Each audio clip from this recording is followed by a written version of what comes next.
Student, आज हम पढ़ रहे हैं कक्षा 11 में व्यावसायिक अध्ययन के अंदर यूनिट 3 चैप्टर नंबर 5 निजी क्षेत्र एवं सार्वजनिक क्षेत्र।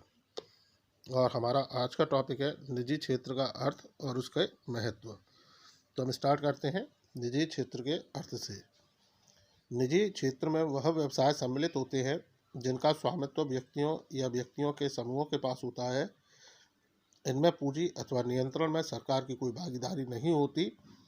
जैसे निजी स्वामित्व व्यवसाय, साझेदारी, सहकारी समिति, कंपनी आदि निजी क्षेत्र के अंतर्गत आते हैं। वर्तमान में औद्योगिक नीति प्रस्ताव 1991 के अनुसार 2 उद्योग सार्वजनिक क्षेत्र के लिए संरक्षित रखे गए हैं और शेष उद्योग निजी क्षेत्र के अंतर्गत आते हैं। तो जो निजी क्षेत्र का अर्थ होता है वह होता है उद्योग का वह क्षेत्र या व्यवसाय का वह क्षेत्र जिसमें संपूर्ण स्वामित्व यानी व्यवसाय के ऊपर जो संपूर्ण स्वामित्व होता है वो निजी व्यक्तियों का या उनके व्यक्तियों के समूहों का होता है। इसमें जो पूंजी लगाई जाती है वह इन्हीं निजी व्यक्तियों द्वारा या व्यक्तियों के समूह द्वारा एकत्रित करके लगाई जाती है और साथ ही इस पर नियंत्रण और प्रबंधन का कार्य भी यह निजी व्यक्ति ही देखते हैं। इस पर सरकार का कोई हस्तक्षेप या सरकारी नियंत्रण नहीं होता है। इसके अंदर जो हम देखते हैं एकाकी स्वामित्व व्यवसाय, ये निजी क्षेत्र का व्यवसाय है। साझेदारी व्यवसाय, ये निजी क्षेत्र से संबंधित है। सहकारी समितियां हैं, ये भी निजी क्षेत्र से संबंधित है। यानी ये सभी व्यापार निजी क्षेत्र से संबंधित हैं जिनके संचालन, जिनके पूंजी निर्माण, जिनके प्रबंधन की व्यवस्था निजी व्यक्ति या व्यक्तियों के समूह द्वारा किया जाता है। अब हम इसके महत्व की बात करते हैं। तो इसके जो महत्व के पॉइंट हैं उनको पढ़ लेते हैं। पहला है आर्थिक विकास में योगदान, दूसरा है विविधता, तीसरा है उपभोक्ता वस्तुएं, चौथा है लघु क्षेत्र के लिए पर्याप्त अवसर, पांचवा है विशाल क्षेत्र, छठवां है लाभ, सातवां है विदेशी विनिमय, आठवां है सामाजिक कार्यों में योगदान। तो इसका पहला पॉइंट आर्थिक विकास में योगदान। तो देश की अर्थव्यवस्था में निजी क्षेत्र का महत्वपूर्ण योगदान रहा। इस क्षेत्र के बड़े व लघु उद्योगों का राष्ट्रीय उत्पादन में बड़ा अंश रहा।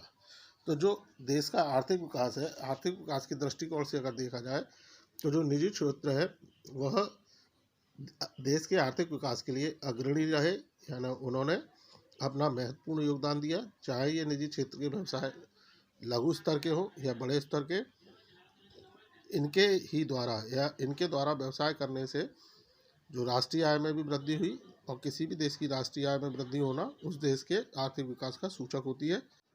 दूसरा पॉइंट है विविधता। निजी क्षेत्र की एक प्रमुख उपलब्धि विविध वस्तुओं का उत्पादन करना है। रसायन, इंजीनियरिंग, सीमेंट, रबड़, कागज, छपाई एवं प्रकाशन आदि उद्योगों का बड़ी मात्रा में विस्तार हुआ। तो निजी क्षेत्र में जो उत्पादन कार्य है वो अलग अलग वस्तुओं का हुआ, बहुत वस्तुओं का हुआ, जिससे देश के अंदर जो विकास है वह संतुलित हुआ, संतुलित रूप से विस्तार हुआ, उसका विकास हुआ।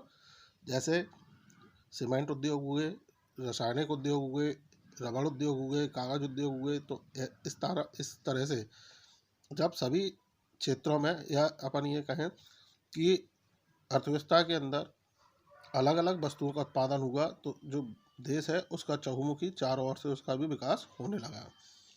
अगला है उपभोक्ता वस्तुएं। निजी क्षेत्र के लिए प्रमुख रूप से उपभोक्ता उद्योग का विकास छोड़ा गया। इसका प्रमुख कारण इसमें अपेक्षाकृत कम पूंजी की आवश्यकता तथा लाभ जल्द प्राप्त होना था। निजी व्यक्ति ऐसे स्थानों पर ही विनियोग करना चाहते हैं अतः इन वस्तुओं का उत्पादन तेजी से बढ़ गया। तो जो निजी क्षेत्र के लिए जो क्षेत्र रखा गया उपभोक्ता वस्तुएं, यानी ऐसे उद्योग जो उपभोक्ता की आवश्यकता से संबंधित वस्तुएं उत्पादित करें। क्योंकि जो निजी उद्योगपति होते हैं या निजी उद्यमी होते हैं वह ये चाहते हैं कि उन्हें अपने द्वारा किए गए विनियोग पर जल्द से जल्द रिटर्न, जल्द से जल्द उन्हें प्रत्यय प्राप्त हो सके और वह ऐसी जगह ही विनियोग करना पसंद करते हैं। और यही कारण है कि जो उपभोक्ता वस्तुएं हैं उनका विकास तेजी से होने लगा। अगला है लघु क्षेत्र के लिए पर्याप्त अवसर। निजी क्षेत्र में लघु क्षेत्र के विकास हेतु सरकार ने अनेक रियायतें व प्रोत्साहन प्रदान किए। उन्हें कम ब्याज पर पूंजी, कम कीमत पर कच्चा माल, यंत्र आदि उपलब्ध कराए गए। अनेक वस्तुओं का उत्पादन इन उद्योगों के लिए आरक्षित कर दिया गया। यह उद्योग वस्तुएं जो उपलब्ध कराते हैं, साथ ही साथ बेरोजगारी, क्षेत्रीय असमानता, निर्धनता जैसी समस्याओं से निपटने में भी मदद करते हैं। तो जो निजी क्षेत्र से जो लघु क्षेत्र के उद्योग थे, उन्हें विकास करने का पर्याप्त अवसर मिला।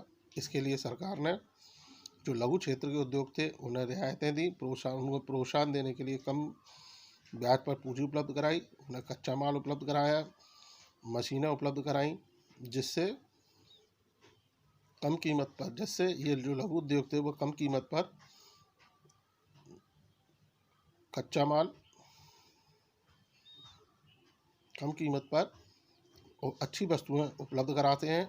और इससे जो समाज के अंदर व्याप्त बेरोजगारी की समस्या है, क्षेत्रीय असमानता है और निर्धनता जैसी समस्याएं भी दूर हो रही हैं।